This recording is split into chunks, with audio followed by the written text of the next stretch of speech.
महिन्यात दीड महिन्यामध्ये जो प्रचार झाला राणे साहेबांचा तो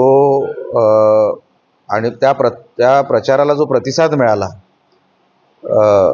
त्यामध्ये खरोखरच आम्हाला उत्स्फूर्तपणा दिसला, लोकांचं प्रेम दिसलं, लोकांचा जिव्हाळा दिसला आणि राणे साहेबांनी जी 40-45 वर्ष कोकणाची सेवा केली, लोक उत्सुक होते त्यांना आहेत किंवा होते त्यांना मतदान टाकण्यासाठी आणि ते आज निकालामध्ये तुम्हाला दिसेल. आणि म्हणून मी सातत्याने निवडणुकीच्या सुरुवातीपासून म्हणतोय की एकतर हा मतदारसंघ बीजेपीला अनेक वर्षांनंतर मिळाला,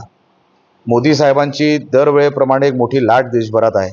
ते तुम्हाला एक्झिट पोलमध्येही दिसते. आणि राणे साहेबांना मतदान करायचं आहे लोकांना, कारण का 10 वर्षामध्ये जी विनायक राऊतांनी ह्या मतदारसंघाचे आयुष्य फुकट घालवलं 10 वर्ष, जर तो बॅकलॉग भरून काढायचा असेल तर राणे साहेबांसारखाच व्यक्ती ह्या मतदारसंघामध्ये लागेल.